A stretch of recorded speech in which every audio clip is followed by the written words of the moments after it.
Hello my friends, this is a Christmas special and this video is actually extra special because I'm dedicating it to one of my students out on the east coast of Canada. Her name is Robin. Hey Robin. And she's an awesome rider and she's been recently working on finding traction in the loose rocks and the roots. So that's what we're going to talk about today. In the first part of this video, I want to talk about slippery conditions. Slippery conditions are everybody's nemesis because they really emphasize all of our mistakes.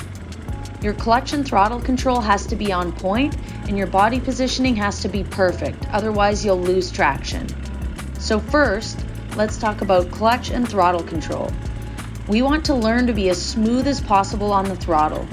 In order to maintain traction on a slippery side hill, for example, we want to avoid twisting the throttle while on the side hill so that the back tire doesn't break loose.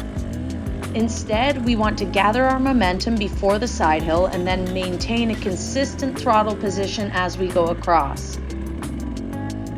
Not applying the throttle while on the side hill will drastically lessen our chances of breaking traction. This applies for all sorts of scenarios, not just side hills. It could be a section of slippery roots, an off-camber rock, etc. Now the key is wrapping our heads around two things. Number one is using our clutch to help smooth out that throttle.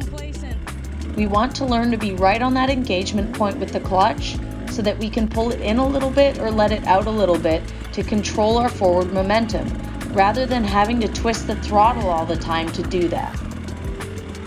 This is going to be a game changer in the extreme terrain once you get the hang of it. Oh God. The second thing is learning to gather momentum before the slippery obstacle so we can go across with less or no throttle, depending on how slippery it is. Sometimes the obstacle is way too slippery to be on the throttle while crossing. An example would be this off-camber rock.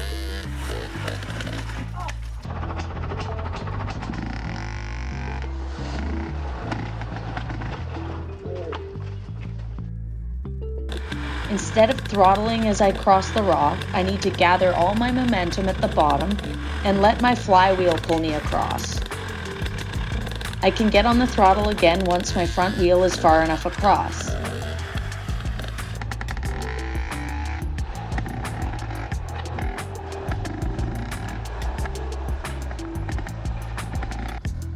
Next, we're going to talk about loose rocks. The first thing to think about is keeping your momentum. We want to keep it going, even if that means we're barely moving. It's better than coming to a stop because starting from a dead stop in the loose rocks is tough. Now, you're probably thinking, but how do I keep my momentum? Number one is where you're looking. I've said this a million times before and I'll continue to say it.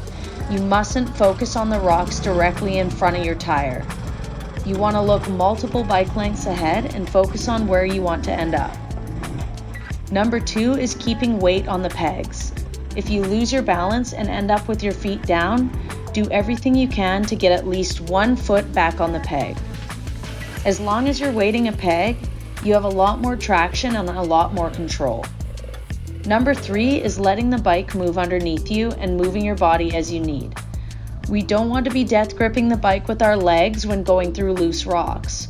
We want to let the bike move underneath us so that we're not bouncing around like crazy. You'll need to be free to move side to side for balance and back and forth for traction as well. Alright guys, I hope you enjoyed the video and I hope you all have a happy holidays. And Robin, I hope you enjoy your new tire setup with the gummy tire and the new nitro mousses. And all the best in the upcoming season. Braap!